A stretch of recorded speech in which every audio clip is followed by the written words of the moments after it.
السلام عليكم ورحمة الله وبركاته. ازيكم يا حبايبي؟ عاملين ايه؟ يا رب تكونوا بخير.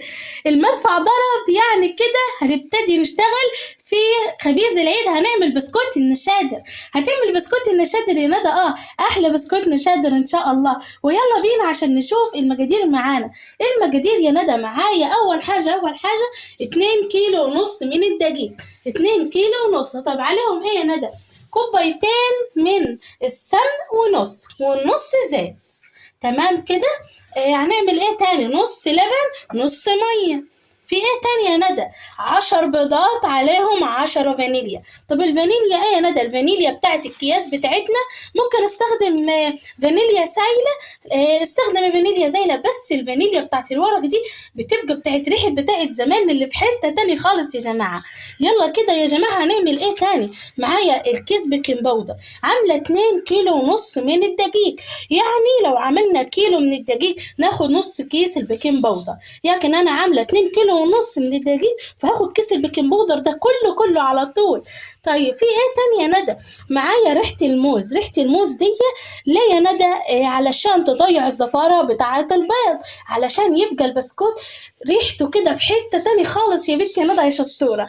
اللهم صل كده على النبي. ناقصنا ايه تاني؟ ناقصنا النشادر.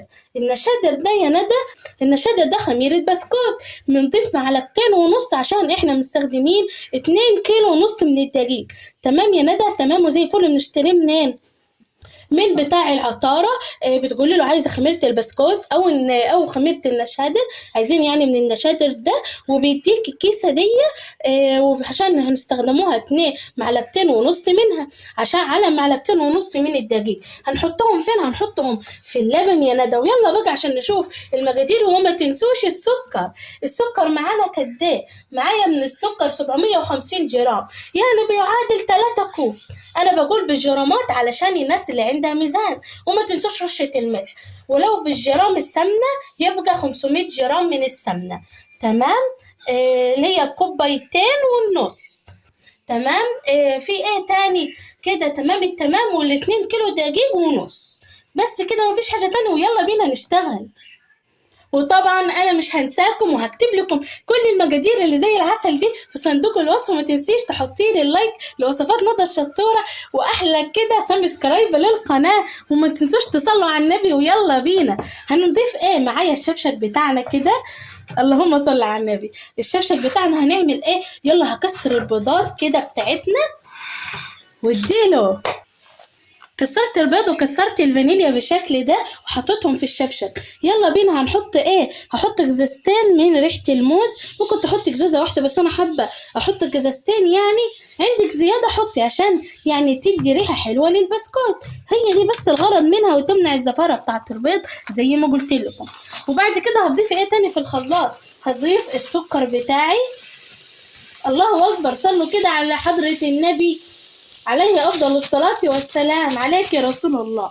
يلا كده ضفت كده كمية السكر بتاعتي اللي هي 3 أكواب 750 جرام أنا جايساهم. طيب يلا كده نضرب في الخلاط. ولو حابين تضيف السمن براحتك، بس لو الشفشق بتاعك ما قضاكيش ضيفي شوية كده، هو شغال عادي.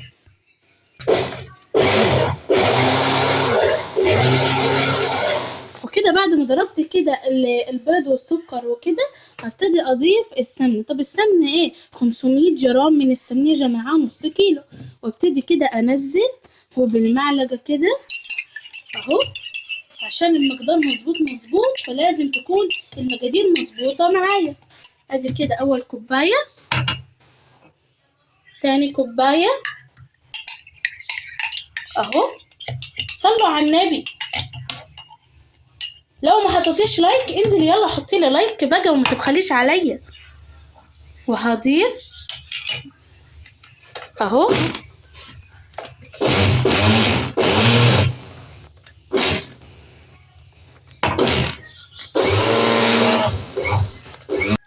وكده ضربتها كده لغايه ما لونها افتح، والسكر بتاعي كله داب مع المكونات كلها بتاعتي. وابتدي كده اضيفها كده على الدقيق. شايفين بالشكل ده اهو. ننزلهم كلهم. الله اكبر.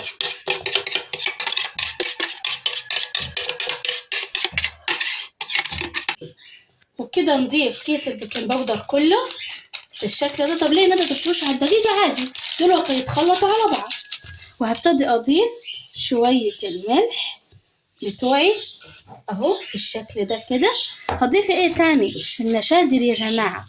هناخد كده كوباية اللبن بالشكل ده، وهبتدي اضيف عليها معلقتين ونص. ادي اول معلقة، ادي كده تاني معلقة اهو بالشكل ده، وادي كده النص اهو. وابتدي اقلبهم كده.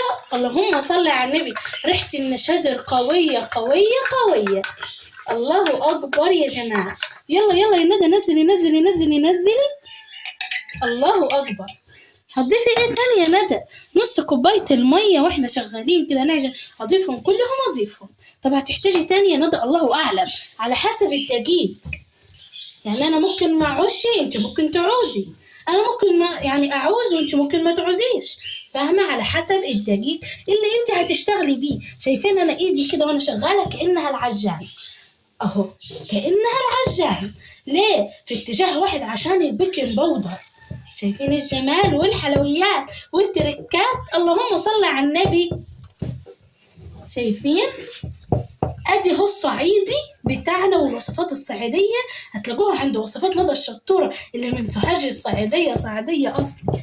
يلا اديله واديله واديله واديله واديله واديله عجن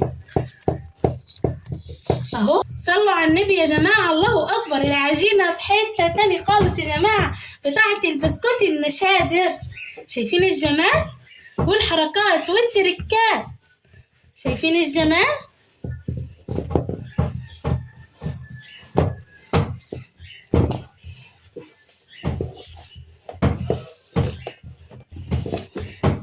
نجيب كده كل الدقيق اللي معانا من تحت كده عشان العجينة تتشربه اهو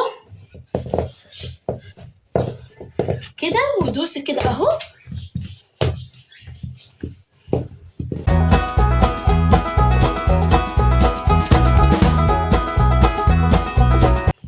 يلا بقى هعجنها وارجع لكم. ويلا كده يا جماعة اهو. قعدت كده مش عجنت فيها كتير، لا ده انا يا دوبك لغاية ما حطيت، لغاية ما الدقيق بتاعي كده اختفى وبقت بالنتيجة دي. طيب النتيجة دي يا ندى علشان بس احنا مش عايزينها تتعجن، علشان شايفين السمك بتاعها؟ انت تقطعي كده منها تتقطع. شايفين قطعتها ازاي اهو؟ مش بتشد زي عجينة العيش دي. نجاح العجينة بتاعتي. اللهم صل على النبي كده. ما ضفتش ولا اي حاجة، ولا مية ولا دقيق زيادة ولا اي حاجة على العجينة بتاعتي. كلها مظبوطة بالشعرة بالشعرة يا جماعة. اتبعوا الخطوات اللي انا قلت لكم عليها، وما تنسوش تصلوا على النبي كده. ويلا كده غطيتها عشان كده احضر المكنة بتاعتي البسكوت بتاعتي، واسيبها تستريح 10 دقايق لغاية ما احضر المكنة. ويلا بينا. وكده يا جماعة اهو شغالين كده في التقطيع، حاجة كده زي العسل. شايفين الجمال والحلاوة؟ اهم حاجة ان ايديا لازم تكون فيها زيت اهو علشان ما تلزقش معايا اهو كده. في الصاج طبعا دهنينه بالزيت. نمسح ايدينا كده اهو علشان يبقى فيها زيت عشان العجينة بتاعتي ما تلزقش. شايفين عجينة البسكوت في حتة تاني خالص يا جماعة اهو. اهم حاجة المقاس، انا بعملها على مقاس ال4 صوابع بتوعي اهو، عشان مقاس البسكوتة تبقى مظبوطة بالملي بالملي يا جماعة. وما تنسوش تصلوا على النبي. شايفين الجمال؟ واديله واديله واديله على وصفات ندى الشطورة. شايفين الجمال؟ يا جماله يا جماله يا جماله. شايفين جمال العيد عند وصفات ندى الشطورة في حتة تاني خالص بجد. ايه الحلويات والتركات دي؟ احلى حاجة كده نعمل كده البسكوت واحنا صايمين. شايفين الجمال؟ اللي تبوظ معاكم ترجعوها كده ونعمل وتاخدي واحدة شديدة. اهم حاجة تكون مظبوطة معاكي. شايفين الجمال؟ اهم حاجة كده عايزة ايدي كده تكون فيها زيت اهو عشان نشتغل كويس ومية مية. اهو اهو يا حلوياته يا تركاتك يا بنتي يا شيف ندى انتي. شايفين الجمال؟ اهو شايفين جمال الصاج اللي عملته معاكم؟ المقدار مظبوط مظبوط مظبوط، وفي حتة تانية خالص. شايفين انا كنت عاملة ايه؟ الله الله الله. كل سنة وحضراتكم طيبين. يا جمال أجواء العيد. يلا بقى عشان هكمل كل الكمية بتاعتي وأوريكم الصجان، عشان أوريكم مراحل التسوية والجمال على أصوله. وحوي يا وحوي وحوي يا وحوي، رحت يا شعبان وحوينا الدار، جيت يا رمضان وحوي يا وحوي. هل هلالك والبدر هبان، شهر مبارك وبقاله زمان. هل هلالك والبدر هبان، شهر مبارك وبقاله زمان. شهر مبارك وبقاله زمان، محلى نهارك بالخير مليان وحوي يا وحوي. رحت يا شعبان وحوينا الدار، جيت يا رمضان وحوي يا وحوي. جيت بجمالك سقفوا يا عيال، سقفوا يا عيال. محلى صيامك في صحة وعال، في صحة وعال.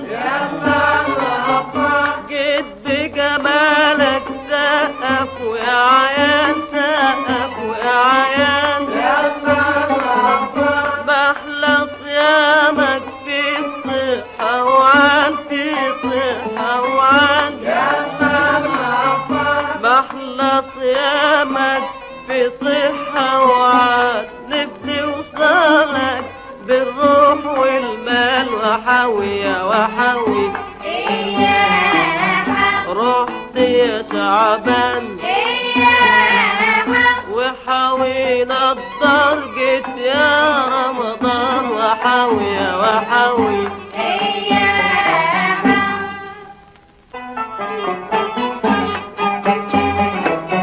وحوي يا وحوي وحوي يا وحوي. رحت يا شعبان وحوينا الدار، جيت يا رمضان وحوي يا وحوي. طول ما نشوفك قلبنا فرحان، في الدار خيرك أشكال وألوان. طول ما نشوفك قلبنا فرحان، في الدار خيرك أشكال وألوان. في الدار خيرك أشكال وألوان. بكرة في عينك نلبس فستان وحوي يا وحوي. رحت يا شعبان وحوينا الدار، جيت يا رمضان وحوي يا وحوي. هات فانوسك يا اختي يا احسان، يا اختي يا احسان. وبكده نكون خلصنا الكمية كلها بتاعتنا في الصجان. شايفين الحلويات، شايفين البسكوت وحركاته وتكاته. اللهم صل على النبي. شايفين الحركات والتكات مع وصفات ندى الشطورة في حتة تاني خالص. البسكوت يا جماعة الصابع كده تحس الصوابع كلها قد بعض، الصوابع جميلة جميلة جميلة، تحسيها كده ايه في حتة تاني خالص.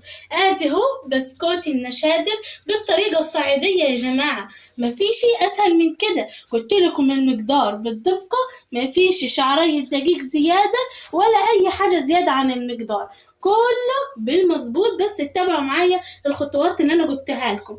يلا بقى ايه طريقة التسوية يا ندى؟ عايزين النار شمعة نقطة كده، يعني العجلة نص العجلة، حاجة بسيطة خالص، أهدى حاجة في الفرن من فوق ومن تحت كمان. أهم حاجة يا ندى إن أنت توطيها خالص زي أقل من الشمعة، يعني هي دي الطريقة. لو عليتي انسي إن هي تطلع بسكوتة حلوة، لكن أهم حاجة الطيبان برضو معانا عشان البسكوتة تطلع معاكي زي العسل، ما تديش كده كسرة وتتفتح كده، لا تبقى مظبوطة وتتنفخ وتحمر هداوة خالص على الهادي يا زبادي. يلا وكل سنة وانتوا طيبين، يلا بينا يا بسكوتاتك يا شربطاتك. شايفين الجمال والحلويات والتركات في حتة تاني خالص يا جماعة. الله الله الله الله الله، البسكوت جميل يا جماعة جمال، مش عايزة أقول لكم على الحلاوة والتركات. شايفين البسكوتة حتى الخطوط نفسها باينة أهو، والتسوية من ورا في حتة تاني خالص يا جماعة، وهشة كده وزي العسل يا جماعة من جوا. شايفين الجمال والحركات؟ بصوا بصوا، والدوب دوبان كده في البق، شايفين؟ اللهم صل على النبي. لو عجبتكم بقى وصفة البسكوت بتاعتي ما تنسوش تعملوا لي احلى لايك وسبسكرايب للقناة لوصفات ندى الشطورة، وتكتبوا لي تعليق حلو. السلام عليكم.